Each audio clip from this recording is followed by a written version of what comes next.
eu estou repetindo essa mensagem porque, primeiro, que ela não foi transmitida até o final como gostaria. Segundo, porque eu creio que ela das 5 era a mais importante.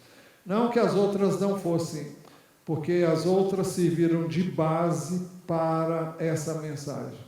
Eu espero, com a graça de Deus, que Ele permita que eu chegue até o final dela, para que vocês possam entender isso.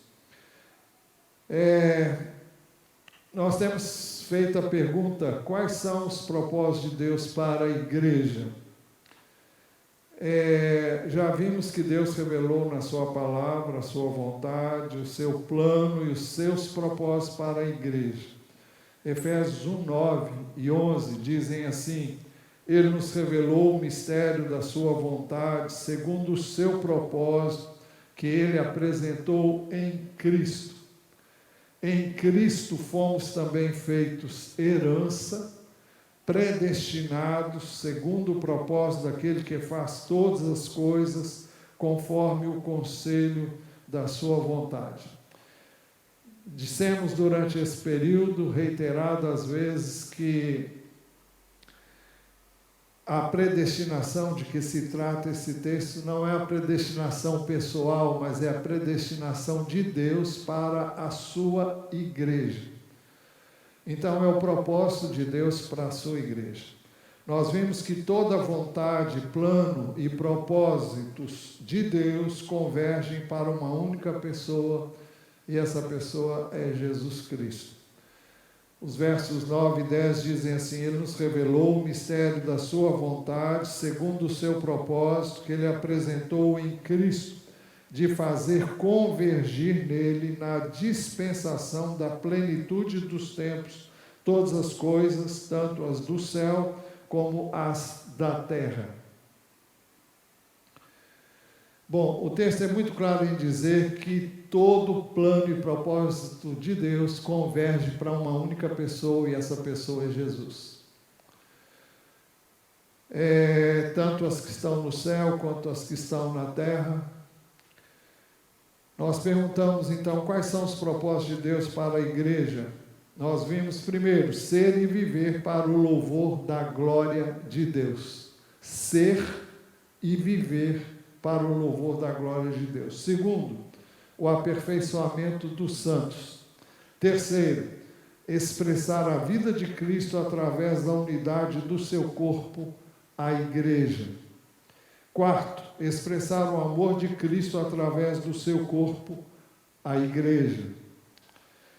Mas, perguntando ainda pela última vez, quais são os propósitos de Deus para a igreja? Hoje nós queremos rever o quinto propósito. O quinto é tornar Cristo conhecido ao mundo através do seu corpo, a igreja.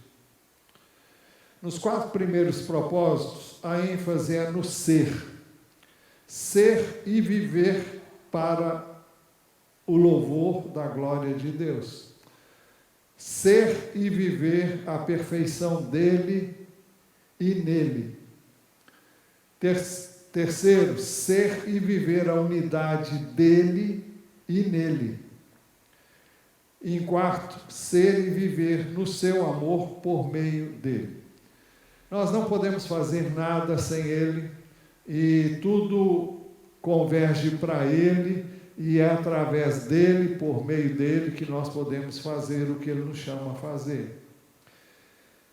Ser e viver os seus propósitos, os propósitos de Deus para o corpo de Cristo, a sua igreja, desperta nas pessoas o interesse por Jesus. À medida em que as pessoas veem Jesus em nós, elas sentem o desejo de conhecê-lo. Qual é a razão pela qual você, A, B ou C, procedem dessa maneira? Então, se nós estamos buscando ser e viver aquilo que Ele planejou para nós, as pessoas vão sentir o desejo de saber o que existe de diferente em nós, que elas não veem em outras pessoas. Ao verem Jesus em nós, elas terão então interesse de saber mais sobre Ele. E o ideal é que eu e você vivamos, especialmente vocês que vivem a maior parte do tempo num ambiente que não é a igreja, que as pessoas que estão ao redor de vocês tenham oportunidade de, ao observar a vida de vocês, perguntarem o que você tem, por que você age dessa maneira, por que você não faz isso que todo mundo faz. Isso não é da noite para o dia, isso é um processo. E nós não nos damos a conhecer as pessoas da noite para o dia, mas através de uma convivência ao longo dos tempos, as pessoas vão ouvir e vão nos conhecer melhor e vão poder, então, sentir o desejo de fazer, no mínimo, essa pergunta, não é? Por que nós agimos assim e não assado?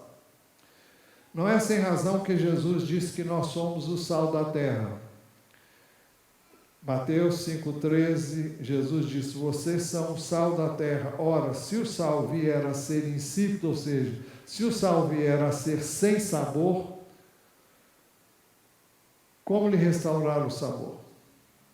Para nada mais presta, senão para, lançado fora, ser pisado pelos homens.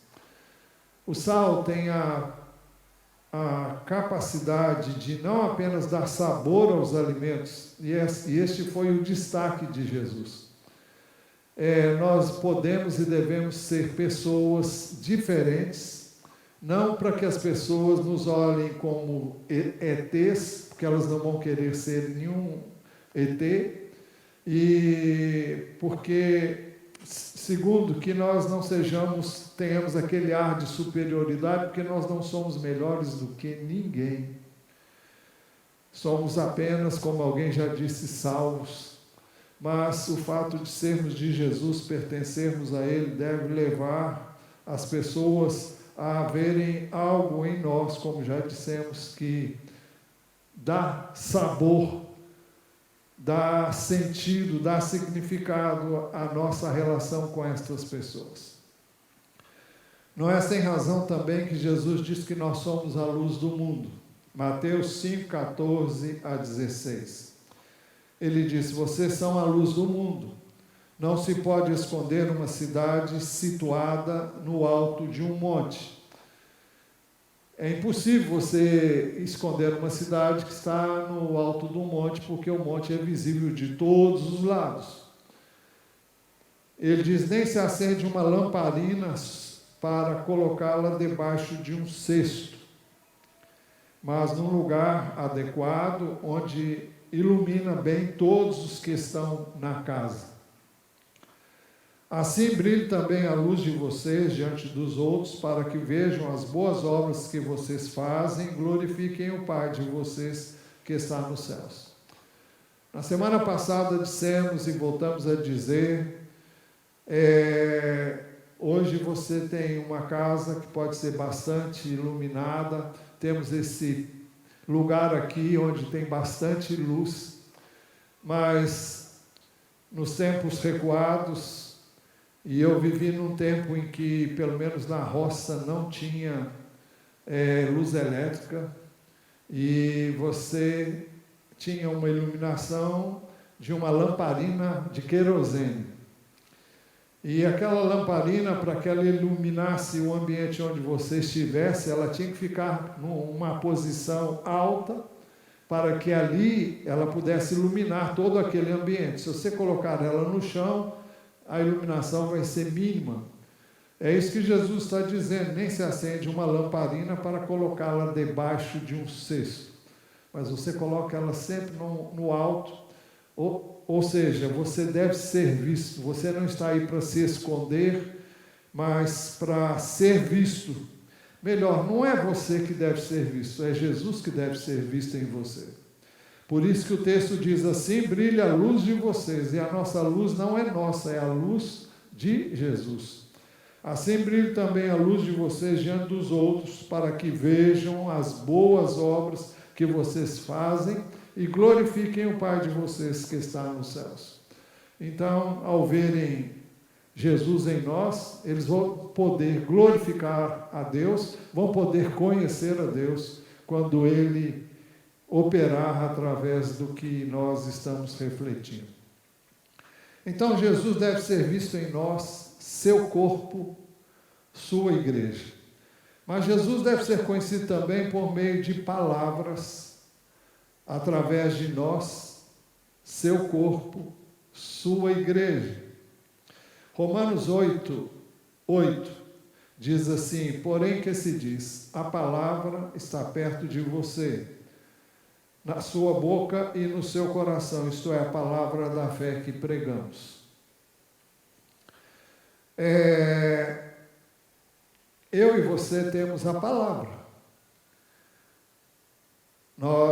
Eu sei que muitas vezes você pode sentir dificuldade de falar,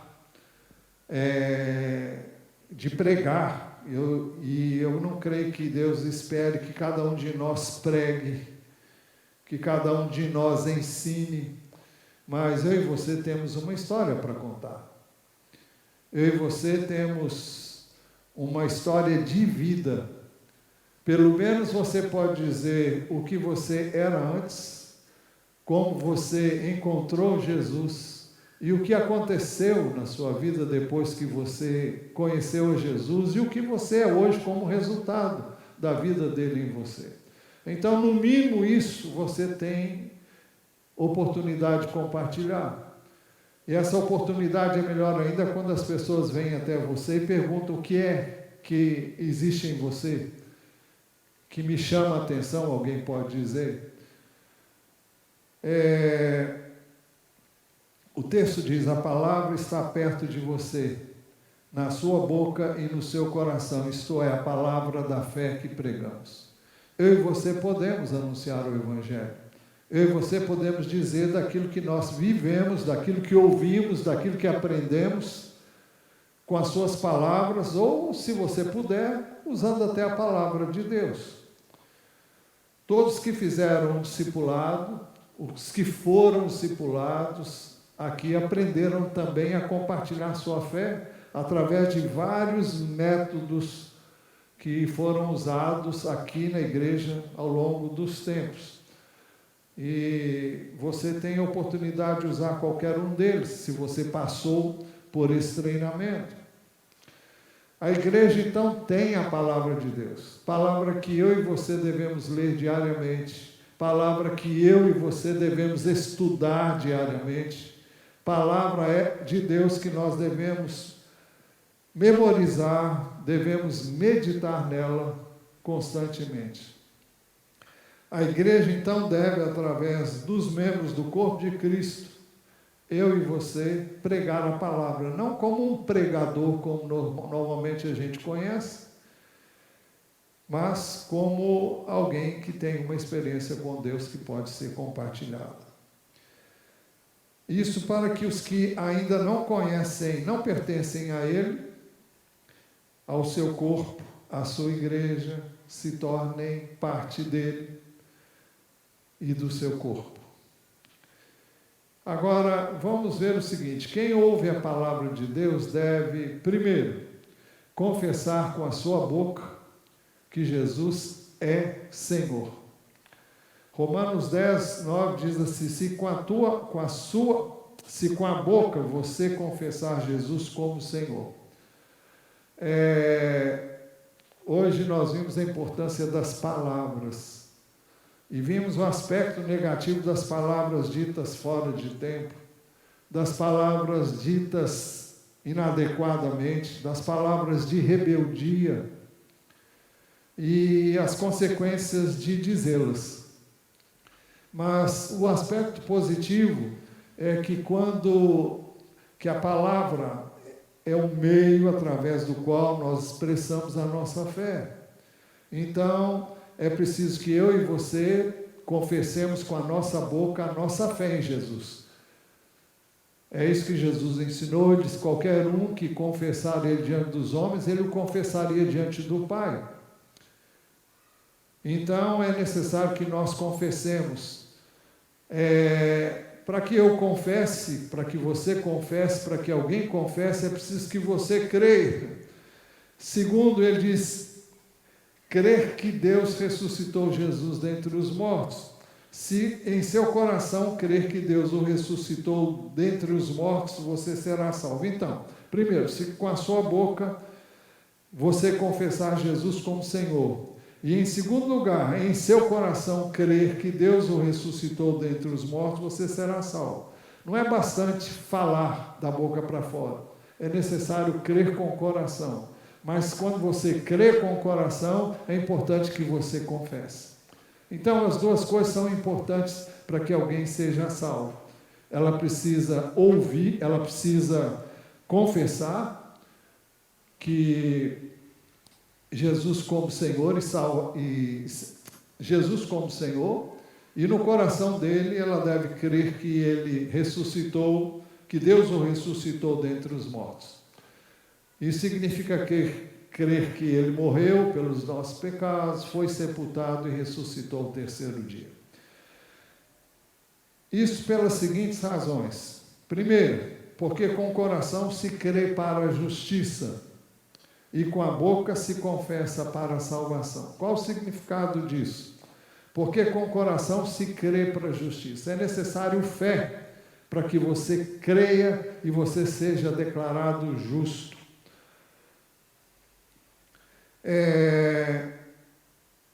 Eu estava ontem, estou fazendo uma coisa que talvez devesse ter feito há mais tempo. Estou fazendo um discipulado com todos os meus netos, via internet. Alguns estão aqui, outros estão em São Paulo, mas ontem nós estávamos falando sobre a palavra justificação. E aqui fala,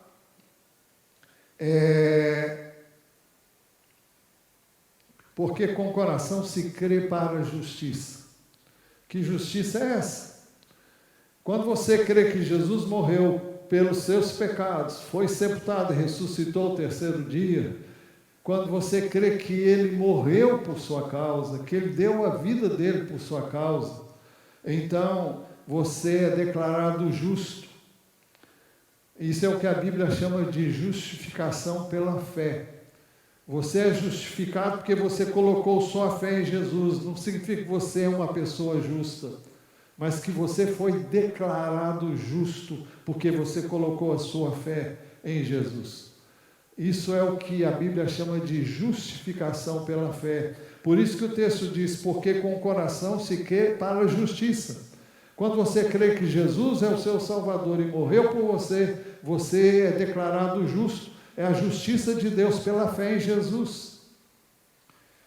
E com a boca se confessa para a salvação. Então é preciso que você creia com o coração e com a boca você confessa. Quando você confessa, você é salvo. Você, através de palavras, você dá expressão à fé que você tem. Segunda razão, pois a Escritura diz, todo aquele que nele crê não será envergonhado.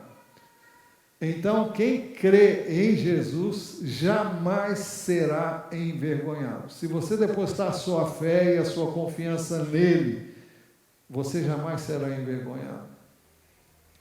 Terceira, porque não há acepção de pessoas. O texto diz, não há diferença entre judeus e gentios, pois o mesmo Senhor é Senhor de todos e abençoa ricamente todos que o invocam.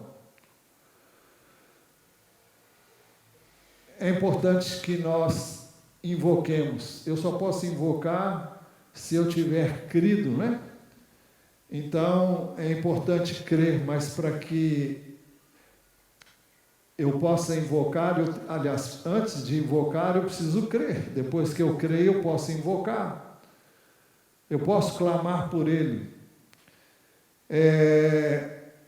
Não há diferença entre judeus e gentios. Os judeus eram os conhecedores dos princípios de Deus, tinham revelação daquilo que Deus fez ao longo dos séculos na vida do povo de Israel, a sua libertação, a sua operação. Os gentios não conheciam nada disso. Então, os judeus mantinham uma certa diferença entre eles e os gentios, e não se juntavam a eles, e não era para se juntar no sentido de ter comunhão íntima, mas era no sentido, o propósito de Deus é que eles fossem testemunhas para os gentios, mas eles nunca entenderam isso, nunca conseguiram viver isso, por isso que essa tarefa foi dada à igreja.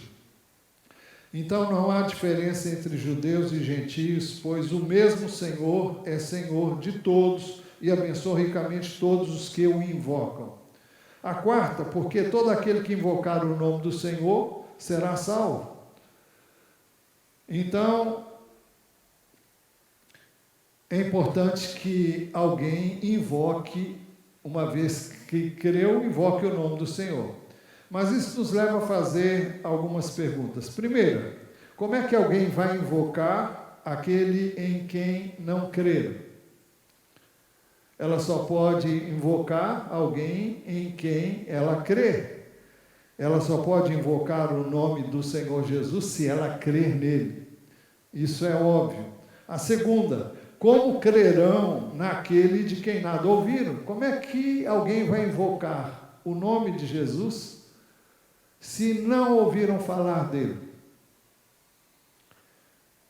Romanos 10, 17b diz que a fé vem pelo ouvir e o ouvir pela palavra de Cristo. Terceira pergunta, como ouvirão se não há quem pregue? Para que alguém ouça, é preciso que alguém pregue. E eu tenho que dizer outra vez, pregar não é ser um pregador nos termos que nós conhecemos. Daqui a pouco nós vamos ver um exemplo bíblico de alguém que pregava para multidões e falava para pessoas pessoalmente. Você pode falar pessoalmente para cada pessoa com as quais você tem contato e que eu jamais terei contato. Você terá muito mais poder de persuasão na vida daqueles com os quais você convive, se você estiver vivendo a palavra, para que eles sintam esse desejo de conhecer Jesus. Eu jamais terei acesso a pessoas do seu convívio. Então, a pergunta segunda é como crerão naquele de quem nada ouviram. A terceira, como ouvirão se não há quem pregue. E a quarta, como pregarão se não forem enviados. À primeira vista, nós temos aqui a ideia de um missionário ou de um evangelista que é enviado para pregar o evangelho em outros lugares, outros países ou em outras localidades. Isso não tem a menor dúvida que se está em pauta. Nós temos que enviar pessoas e nós temos que comissionar pessoas que possam ir em nome de Jesus e representando a igreja local, ir a outros lugares e testemunhar de Jesus como missionários, obreiros e ter também o sustento da igreja que envia. Mas não é só essa questão, nós vamos ver isso já já. Então, depois de fazer as 4 perguntas, como, porém, invocarão aquele em quem não creram? Segunda, como crerão naquele de quem nada ouviram? Terceira, como ouvirão se não há quem pregue? E quarta, como pregarão se não forem enviados? Depois dessas perguntas vem uma solene afirmação. Falar de Jesus é nobre e gratificante. O texto diz, como está escrito, quão formosos são os pés dos que anunciam coisas boas. O apóstolo Paulo está citando o profeta Isaías. Isso foi extraído de lá.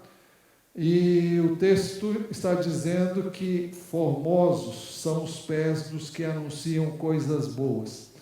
Na realidade, literalmente, daqueles que anunciam o Evangelho. O Evangelho é uma transliteração de uma palavra grega que significa boas novas. Evangelho significa boas novas. Então, quando a gente fala do Evangelho, nós estamos falando das boas novas. Por isso que aqui, nessa versão, já traduz assim: quão formosos são os pés dos que anunciam coisas boas. Aliás, essa é a tradução certa do hebraico. E aqui talvez Paulo tenha usado a versão da Septuaginta, que é uma versão no grego, porque era a que era usada no dia a dia, no seu tempo. Mas, como já dissemos, muitos pensam que falar de Jesus como uma tarefa de missionários ou evangelistas. Mas Jesus deu essa tarefa a toda a sua igreja. Atos 1:8, Jesus está prestes a subir aos céus. São praticamente as suas últimas palavras, não são as últimas, mas quase que as últimas. As últimas palavras de Jesus vão dos versos 8 até o versículo 12. Aliás, nem 12, eu acho que antes um pouquinho, porque depois é a descrição dele subindo aos céus.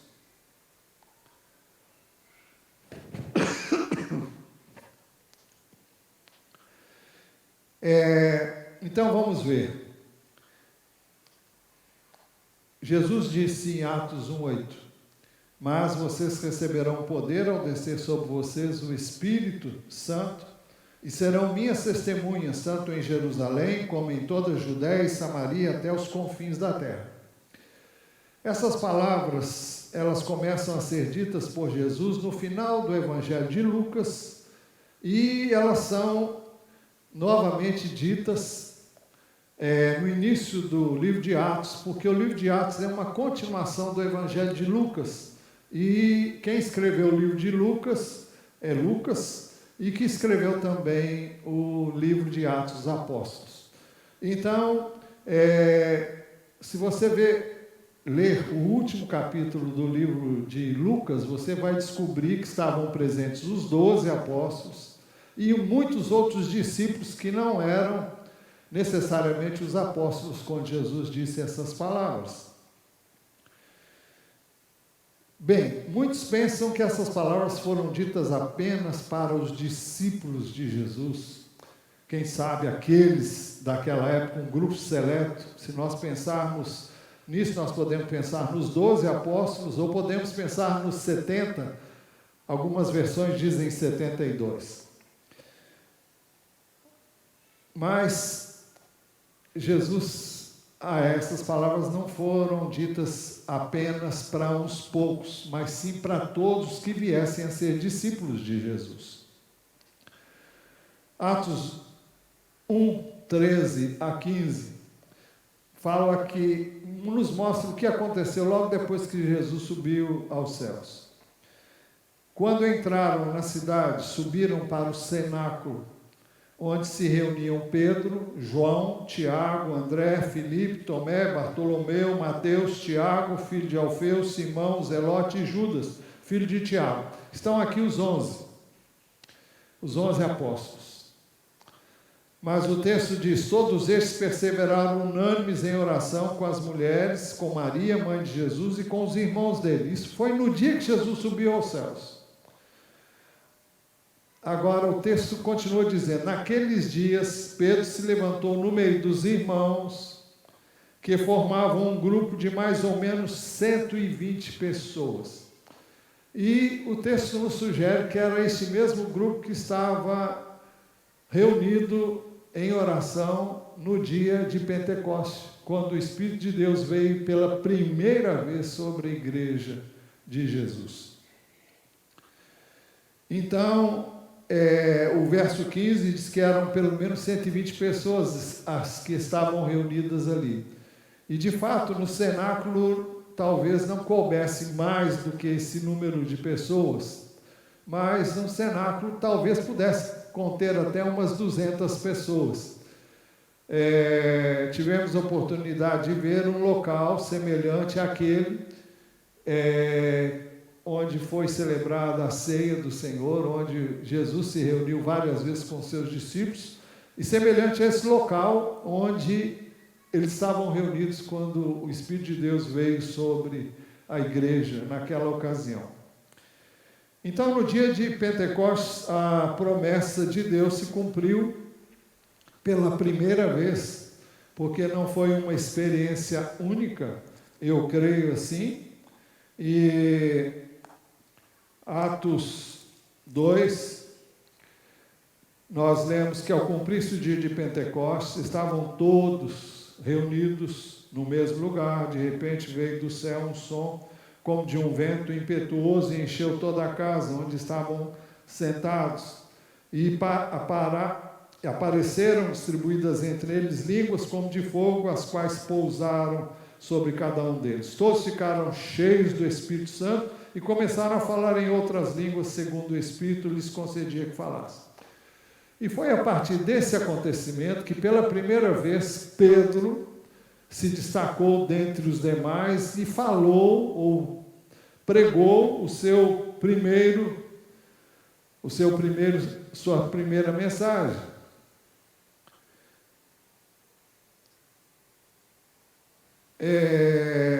Os que quiserem podem acompanhar depois a leitura do Atos 2, que eu acho que todo mundo já conhece bastante. E vocês vão ver Pedro falando de uma maneira que impressiona. E depois, no capítulo 4, versículo 13, nós temos um testemunho, o seguinte testemunho.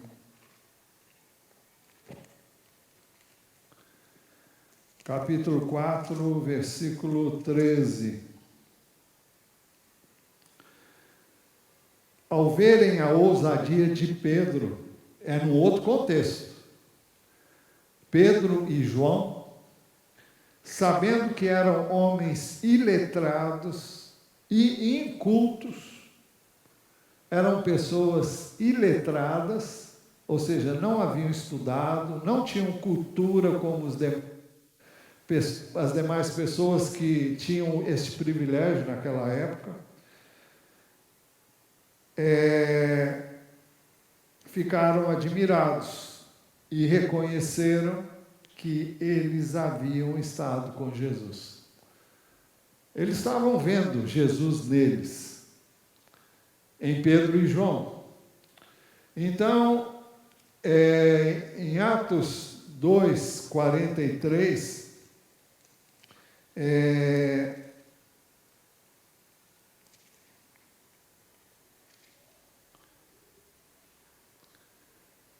diz assim: em cada alma havia temor e muitos prodígios e sinais eram feitos por meio dos apóstolos.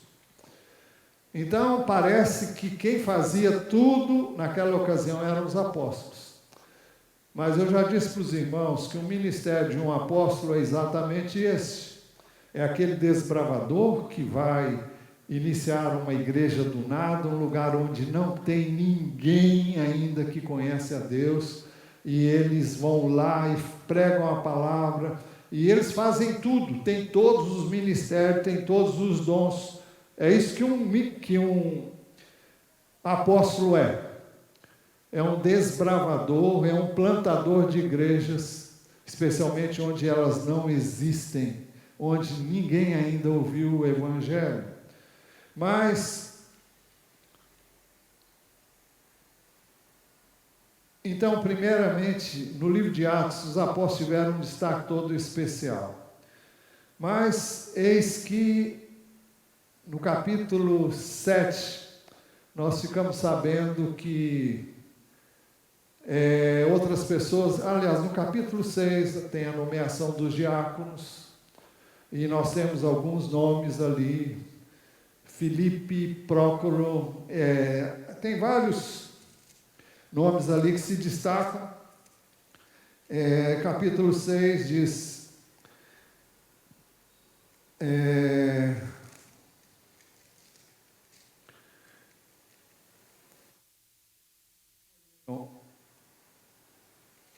os diáconos que foram escolhidos, que eram homens cheios de fé e do Espírito Santo: Filipe, Prócoro, Nicanor, Timão, Pármenas e Nicolau, prosélito de Antioquia.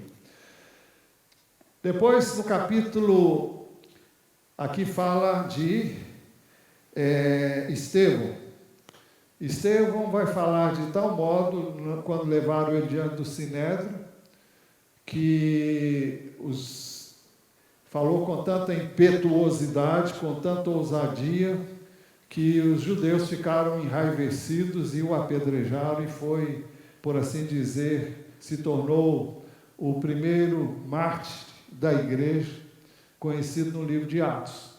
Depois vem Tiago, que também morreu pela espada de Herodes, mas ele morreu. Com a morte de Estevão, se levantou uma perseguição da igreja. Ao ter início, então, a perseguição da igreja, o evangelho chegou a todo mundo de então. E não foram os apóstolos que levaram esse evangelho para esses lugares. No capítulo 8, uma pessoa se destaca em especial, é Filipe, um dos 7 diáconos da igreja, que foram escolhidos no capítulo 6. Ele se destaca como alguém que prega para grandes multidões em Samaria, e depois ele se destaca no caminho, quando ele falou para o etíope, o eunuco, tesoureiro da rainha de Candace. Pois bem, Filipe se destacou como um pregador de muita gente, e é a primeira vez que parece que ele pregou na vida dele, pelo menos no livro de Atos dos Apóstolos. E, aliás, ele começou discutindo e apresentando provas do Velho Testamento que Jesus era realmente quem ele dizia que é, e depois ele fez a sua defesa diante do Sinédrio. Mas depois então se destaca Filipe, depois que eu falei Estevão, Estevão que fez isso, depois vem Filipe. Filipe pregou para multidões e depois pregou para o eunuco. Mas o capítulo 8, versículo 1 diz: naquele dia teve início uma grande perseguição contra a igreja. Aí se refere ao momento da morte de Estevão. Contra a igreja em Jerusalém. Todos, exceto os apóstolos, foram dispersos pelas regiões da Judéia e da Samaria. Todos foram dispersos pelas regiões da Judéia e Samaria. Jesus disse que quando o Espírito Santo viesse, eles seriam suas testemunhas em toda a Judéia, em Jerusalém, em toda a Judéia e Samaria e até os confins da terra. E aqui eles foram dispersos por essas regiões, Judéia e Samaria, pelo menos. E o texto diz que, enquanto isso, os que foram dispersos iam por toda a parte pregando a palavra. Todos iam por toda a parte pregando a palavra. Não era um grupinho seleto, não eram algumas pessoas mais preparadas. Se é que podemos dizer que os apóstolos eram pessoas preparadas, porque o texto diz que eles eram homens iletrados e incultos, mas eram homens cheios do Espírito de Deus. Assim como os diáconos escolhidos eram homens cheios do Espírito de Deus também. Pois bem, em Atos 19 a 20, diz assim: os que foram dispersos a partir da perseguição que começou com a morte de Estevão, se espalharam até a Fenícia, Chipre e Antioquia, não anunciando a palavra a ninguém que não fosse judeu. Então, esses que foram dispersos eram judeus, e eles falavam só para os judeus. Mas o verso 20 diz: alguns deles, porém, que eram de Chipre e de Cirene, e que foram até Antioquia, falavam também aos gregos, anunciando-lhes o evangelho do Senhor Jesus. Vamos ver aí o mapa, e eu esqueci de trazer a lanterninha aqui para fixar. Pode ver aí. Então, o Evangelho começou em Jerusalém, depois atingiu Samaria, aqui, Samaria, depois, o que diz o texto? Judéia, Samaria. O texto diz que alguns que eram de Chipre, a ilha de Chipre está bem ali, foram até Antioquia. Alguém está vendo Antioquia ali? Aí, porque tem duas Antioquias, tem outra Antioquia lá, aqui Antioquia da Síria, essa aí que se refere. Pois bem, o texto diz que alguns deles, porém, que eram de Chipre, de Cirene. Cirene, onde é que está Cirene aqui, ó? Bem aqui no norte da África, bem na pontinha do norte da África. Veja como eles não estavam lá, mas eram de lá. E esses vão levar depois o Evangelho para lá também.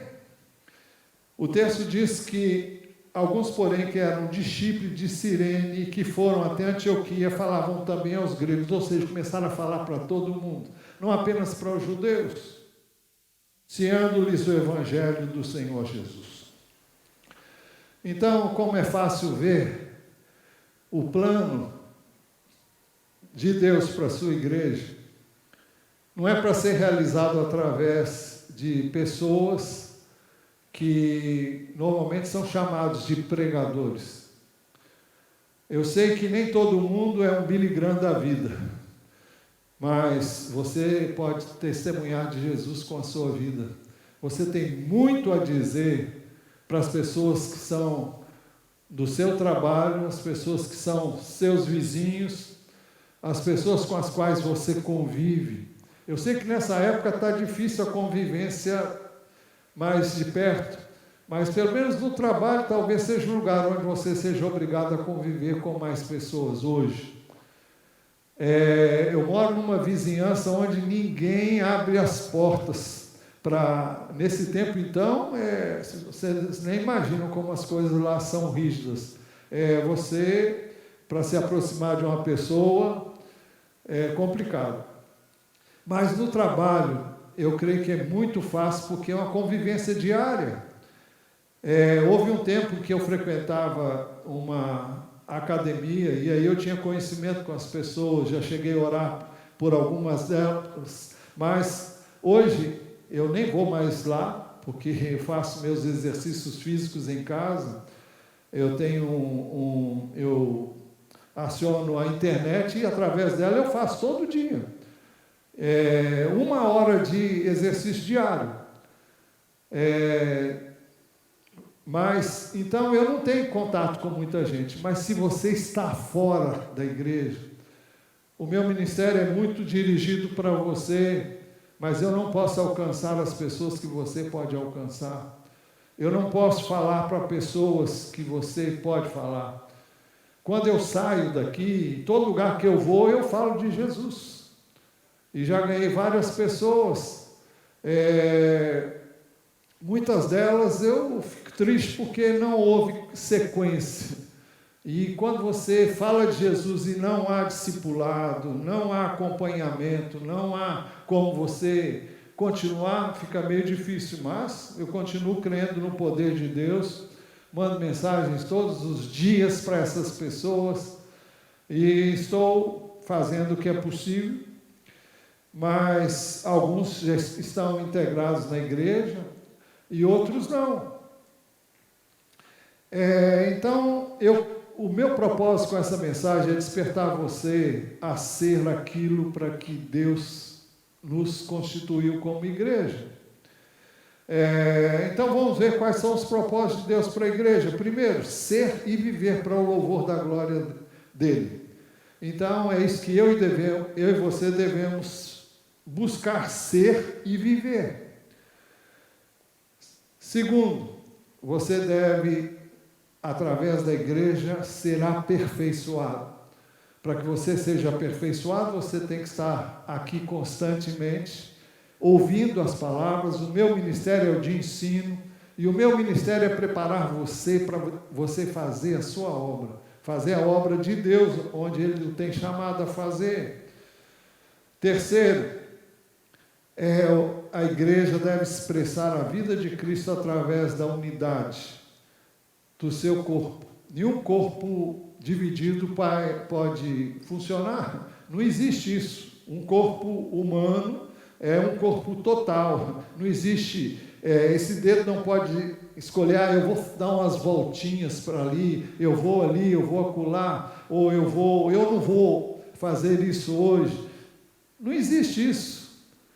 Corpo é corpo. Corpo tem que estar unido, tem que estar participando. Eu insisto com todos para ouvirem a mensagem da manhã e da noite, porque são mensagens distintas, são ensinos distintos. Quem ouve só da manhã, só recebe a instrução pela metade. Não recebe a instrução que a igreja, o corpo de Cristo, neste lugar, está recebendo. Então, segundo é o aperfeiçoamento dos santos. Terceiro, expressar a vida de Jesus através da unidade, é isso que nós estamos vendo. Quarto, expressar o amor de Cristo através do seu corpo. Jesus disse que todos conheceríamos que nós somos seus discípulos se tivéssemos amor uns pelos outros. Então, é o evangelho vivido tendo como princípio o amor.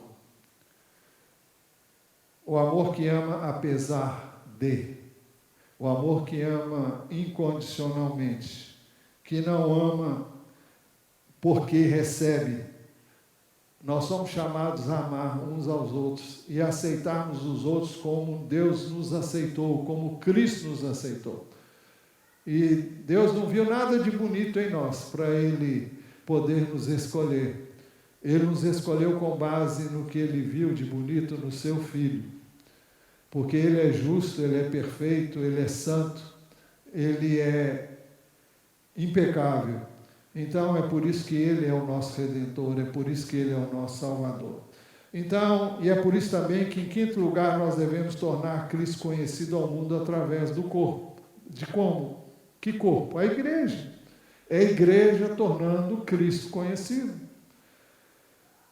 Então, nos 4 primeiros propósitos, a ênfase é no ser e viver para o louvor da glória de Deus, ser e viver a perfeição dele e nele, ser e viver a unidade dele e nele, ser e viver no seu amor por meio dele. Ser e viver os propósitos de Deus para o corpo de Cristo, a sua igreja, desperta nas pessoas o interesse por Jesus. E ao verem Jesus em nós, elas terão interesse em saber mais sobre Ele. Então, se isso ficar, eu quero que você saiba que esses 5 propósitos são de fundamental importância, porque é isso que nós cremos como igreja neste lugar. É isso que faz parte da nossa declaração de fé, esses princípios. Eles foram estabelecidos já há vários anos e foram trazidos à igreja, foram estudados. E eu estou trazendo ele com a roupagem nova, mas a essência é a mesma. Então eu convido você a fechar os seus olhos e a pedir a Deus que ajude você a ser a igreja que Ele quer que você seja. Que você seja para o louvor da glória dEle, que você possa ser e viver a perfeição dEle e nele, que você possa viver a unidade dEle e nele, você possa ser e viver no seu amor por meio dEle. Isso para que você torne Ele conhecido ao mundo através do corpo dEle, que é você e somos todos nós. Então fale com Ele.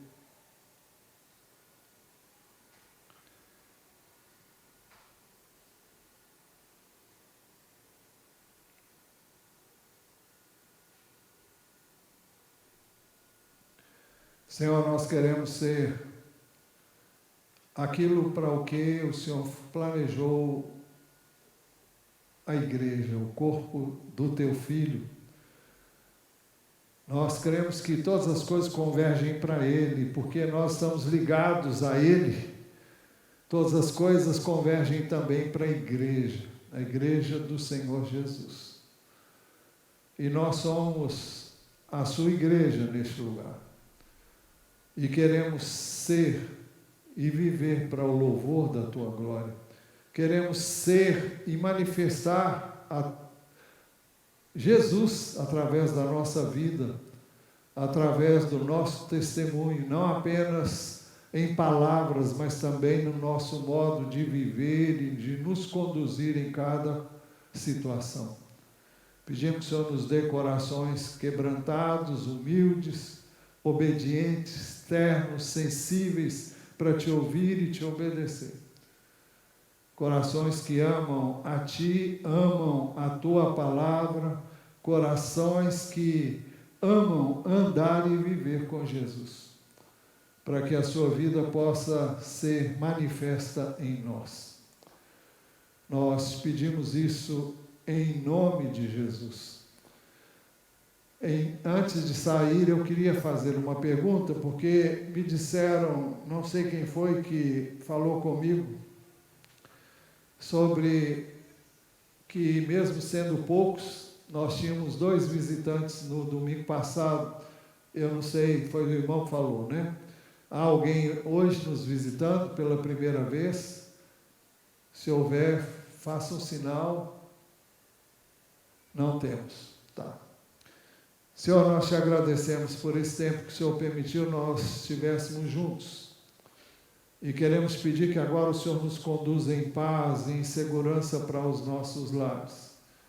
Que possamos retornar seguros, cercados pelos teus anjos, livres do mal, e que nós sejamos testemunhas vivas de Jesus, onde quer que o Senhor nos envie ou nos leve a ir. Nós pedimos estas coisas, crendo que o Senhor nos ouve por Jesus nosso Senhor.